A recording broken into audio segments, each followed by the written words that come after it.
दो क्वेश्चन ऐसे हैं जो मुझे बहुत ज्यादा परेशान करते हैं। सबसे पहला ये, जब लोग मुझसे आगे पूछते हैं कि तू कहाँ से है। अब क्यों परेशान करता है क्वेश्चन, ये मैं नहीं बताना चाहता, क्योंकि यार कुछ भी आंसर दो, कोई कहेगा कि तू झूठ बोल रहा है, तू यहाँ पर ज्यादा रहा है तो तुझे अपने को यहाँ का बताना चाहिए, तू यहाँ पर पैदा हुआ है, तेरा सो एंड सो। लेकिन एक और क्वेश्चन ऐसा है जो मुझे बहुत ज्यादा ट्रबल करता है, और वो ये है, जब लोग मुझसे आगे पूछते हैं आर यू अ बीच गाय और माउंटेन गाय। और पहले पहले मैं जब ये क्वेश्चन सुनता था तो कुछ ज्यादा कंफ्यूज इसलिए होता था क्योंकि ज्यादातर लोग माउंटेन आंसर देते हैं इस क्वेश्चन का। Lot of people love mountains, और बहुत कम ऐसे लोग होते हैं जिनको बीच पसंद है, या तो मैंने बहुत कम ऐसे लोगों को सुना है जिनने बीच आंसर दिया है इस क्वेश्चन का। आई वॉज ऑलवेज कंफ्यूज, और मैं इस क्वेश्चन को डॉज करता रहता था कि नहीं नहीं, मैं अभी नहीं बताऊंगा इसका आंसर, मैंने अभी तक फिगर आउट नहीं किया है उन जगह पे जाकर। बट अब मुझे ऐसा लगता है कि मैंने थोड़ा सा कुछ फिगर आउट कर लिया इस क्वेश्चन के आंसर के बारे में। I think I'm a beach guy.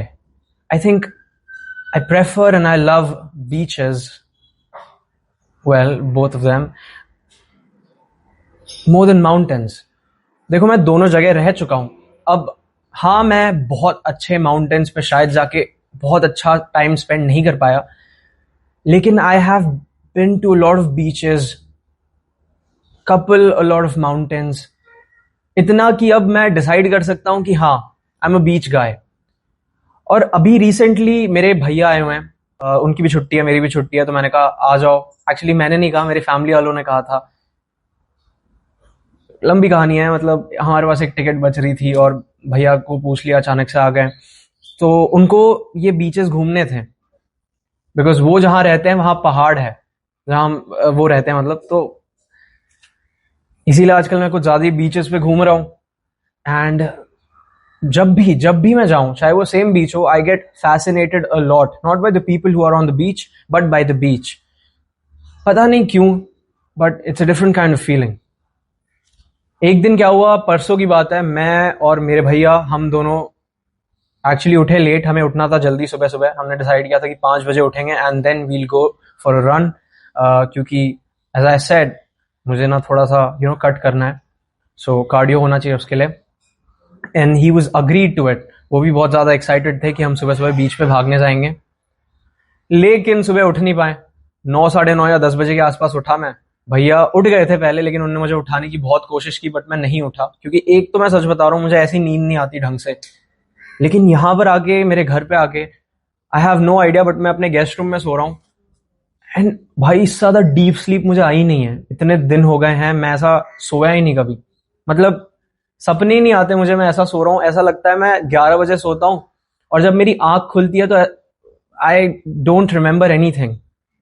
I think इसको डीप स्लीप बोलते हैं, if I am not wrong, but बहुत अच्छा। And I feel relaxed after very long time, ये 2-3 दिन से जब मैं सो के उठ रहा हूँ। तो हम लेट तो हो गए, लेकिन हमारा प्लान कैंसिल नहीं हुआ, क्योंकि हमने बहुत जोश में डिसाइड किया था कि आज तो हम जाके रहेंगे। मैं गया, यार चलते हैं, और धूप हो रही थी उस टाइम, और हम बीच पे फिर भी गए। And then we ran. 15 minute में मैंने 3 किलोमीटर का डिस्टेंस कवर अप किया। एंड बहुत ज्यादा धूप थी और मैं स्लो रनिंग कर रहा था। एक्सक्यूज दे रहा हूं कि मैं तेज नहीं भाग पाया, बट हाँ, जो है वो है। And I was running barefoot. मेरा हो गया, ठीक है, मैं भाग के आ गया अच्छे से, आधा बीच का डिस्टेंस कवर किया, जो कि 3 किलोमीटर था, जो कि 15 मिनट में हुआ। And I was exhausted because of the sun, because of the heat, क्योंकि बहुत दिन बाद मैं बाहर निकला था दोपहर में भागने, वो भी, and that too on the beach for the first time. अब मैं जाके बैठा हुआ हूं। अब मेरे भैया की टर्न आई भागने की, और वो जब भाग के वापस आए तो उनको भी ऐसे 17-18 मिनट कुछ लगे। वो मुझे आगे कह रहे हैं कि एक बंदा वहां पर जाके अपना कार्यक्रम कर रहा था। कार्यक्रम in the sense he was using the nature's love, he was giving back to the nature, but वो चीज हमें नेचर में नहीं करनी चाहिए, अपने टॉयलेट्स में करनी चाहिए। और भैया ने उसे देख लिया वो करते हुए, एंड ही वाज स्कैर्ड, तो उसने फोन अपने सर पे रख लिया। उसे ऐसा लगा कि भैया रिकॉर्ड कर लेंगे उसे। तो अब उन्होंने मुझे ये आके बताया, मैं कहा यार क्या करूं मैं, और मुझे नहीं पता मैं ये क्यों कह रहा हूं इधर। बट जिस बीच पे मैं गया था उसके साइड में बहुत सारी बस्तियां थी, और वो बीच, एंड देन ऑब्वियसली बीच पे पानी होती है, बट ये सब होने के बाद भी वो बीच मुझे फैसिनेट कर रहा था। आई डोंट नो, मतलब मैंने तो नहीं देखा उस बंदे को, शायद देखता तो नहीं करता fascinate beach, but this is a different kind of feeling. To be honest.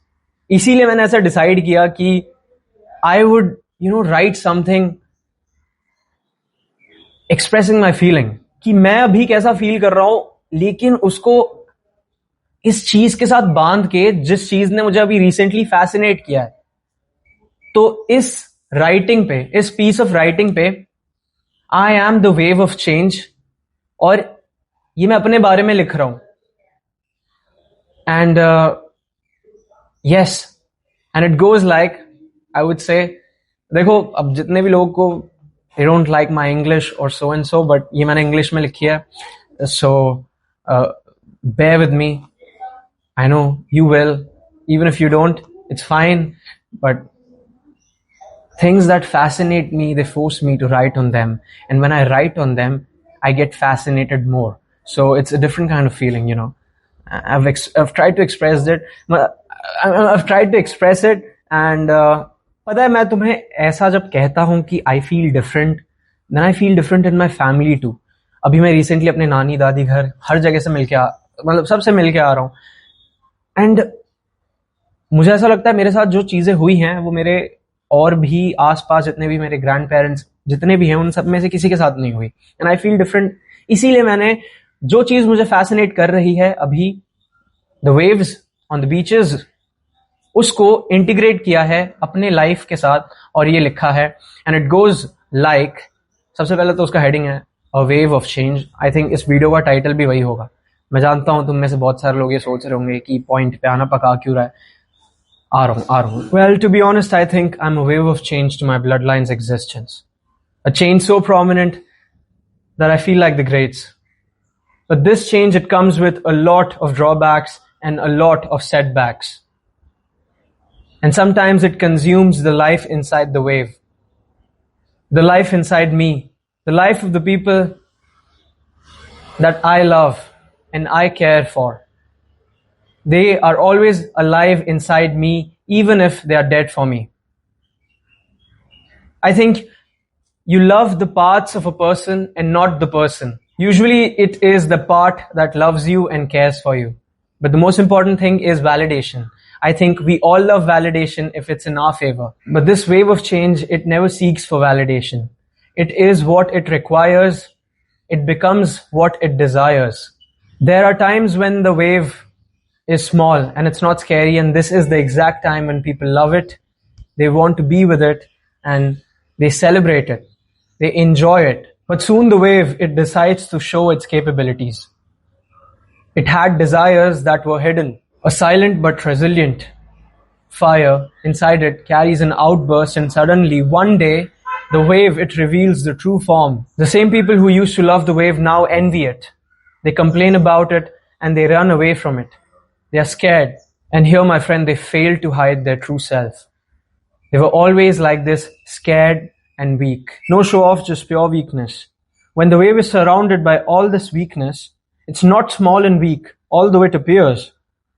Hiding of its true self was never to fit in. It was a protection from small minds.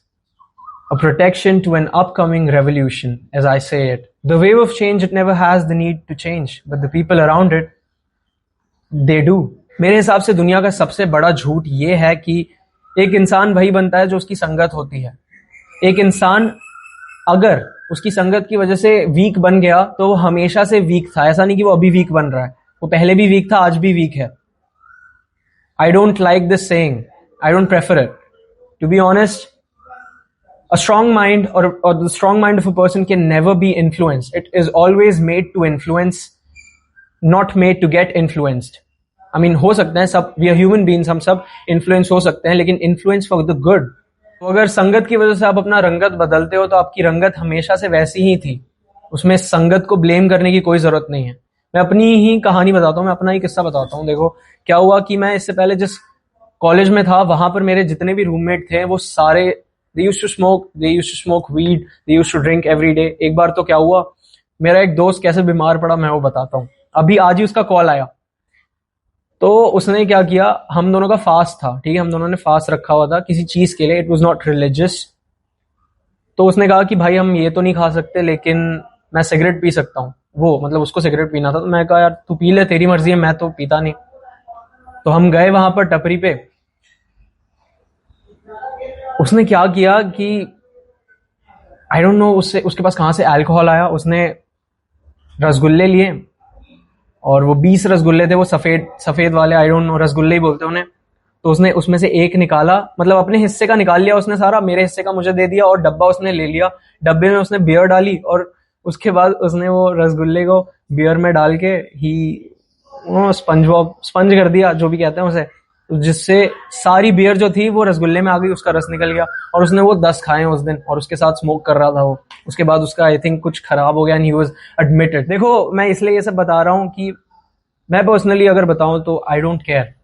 लोग ये बोलते हैं कि ये सिगरेट कर रहा है, ये दारू पी रहा है, ये गलत चीज है। टू बी ऑनेस्ट, मैं अगर सच बताऊं, टू बी ऑनेस्ट, अगर मैं सच बताऊं तो आई डोंट केयर। लोग ये कहते हैं कि ये गलत कर रहा है, सिगरेट पी रहा है, दारू पी रहा है, हु केयर्स? उनकी लाइफ है, वो करें, मैं नहीं करूंगा ना, तो दूसरों को बोलने का मेरा कोई हक नहीं बनता। अब उसको अच्छा लग रहा है तो वो करे भाई, किसी ने बनाया है करने के लिए, और अगर इतना ही खराब है तो बनाओ मत, और अगर इतना ही खराब लग रहा है तो बेचो मत। जब गवर्नमेंट को इस चीज से प्रॉफिट हो रहा है तो लोग खरीद के पियेंगे, अब उनकी लाइफ है। तो मैं यही कहना चाहता हूं कि मुझे नहीं लगता वो गलत है, वो जो सिगरेट पीता है, लेकिन मैं अपने आप को चेंज नहीं कर सकता ना। मैं जैसा हूं वैसा ही रहा। और ये सिर्फ एक जगह की बात नहीं है, और भी मैं 2-3 साल ऐसे जगह में रह चुका हूं। अभी भी मैं जहां पर रहता हूं कॉलेज में, मेरे फ्लोर पे आ जाओ, तुम्हें अगर वैसी स्मेल ना आए तो सीधा सिगरेट दारू भी नहीं, उससे ऊपर वाली चीज, लेकिन मैं नहीं करता, और बहुत अच्छा नहीं हूं मैं ये नहीं करके, ठीक है? तो वही है। See guys, you have to be strong like the wave. Nothing can change you until and unless you want the change. अगर तुम एक्सेप्ट करोगे वो चेंज को तो तुम चेंज होगे, and that's how the wave it changes. छोटे से बड़ा, बड़े से छोटा, scary sometimes playful. I am the wave of change which is surrounded by the people who I call weak because they try and control me. They think they can control me, but the truth is I am capable enough to change their life. और ये उन्हें दिखता नहीं है। I'm truly saying this. जब भी एक change होता है कभी भी किसी भी ह्यूमन बीइंग के लाइफ में, तो वो कभी भी उनके रेंज में नहीं होता है, उनके डोमेन में नहीं होता है, इफ यू स्टडीड मैथ। और अल्टीमेटली इसका रिजल्ट क्या होता है? वो लोग डर जाते हैं, they try to resist, they are scared, और इसी वजह से उनकी लाइफ में कभी भी पॉजिटिव चेंजेस नहीं आ सकते हैं। जितना आसान इसको कहना है उतना आसान होता नहीं है वैसे करना। एक चेंज को एक्सपीरियंस करना बहुत मुश्किल होता है। इमेजिन तुम एक बीच पे खड़े हो और सामने से एक बहुत बड़ी वेव तुम्हारी तरफ आ रही है और तुम्हें स्विमिंग नहीं आता है, तो तुम क्या करोगे? ऑब्वियसली एनीवन जिसमें दिमाग होगा, ही वुड बी स्कैर्ड और she would be scared and they will try to run away. लेकिन एक बार अगर तुम उस चेंज को एक्सपीरियंस कर लेते हो, then you will become a new person, you will become free, और वो एक्सपीरियंस तुम्हें बदल के रख देगा। पर वो वेव डेंजरस नहीं होनी चाहिए, वो तुम्हें खुद डिसाइड करना होगा। इतना तो डिसीजन लेना पड़ेगा ही तुम्हें। पता चले ऐसी वेव आ रही है सुनामी वाली और तुम उसमें हीरो बन के कूद गए, I want to experience the change, फिर वापस नहीं आ पाओगे भाई। चेंज तो होगा तुम्हारी फैमिली में, तुम्हारी कमी का। Whenever the pain arrives, logic dies.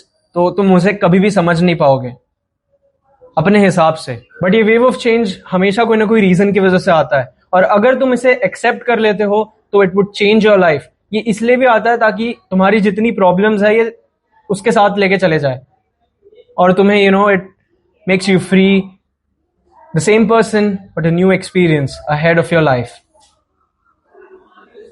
Yes. To be honest, it is always easy to say that I am the chosen one, but the life, it is very hard.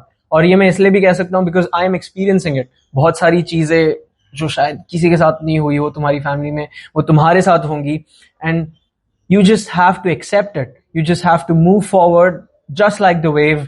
कभी कभी छोटा, कभी कभी बड़ा, अपने हिसाब से सिचुएशन देख कर, never to harm others. और अगर तुम ये मानते हो कि you are the black sheep of your family and you are here to change your family, you are a wave of change my friend. That's it. यही था। I have written this because I feel like this. I never force things, I never force anything. I welcome everything and I want to build something that makes my family proud and gives my name a legacy. I want to live a life that impacts generation forever and ever. If it's possible, I'll try and I'll do my best. I promise. Because I am the wave of change to my family, my bloodline, and I think to the whole world. At least for me.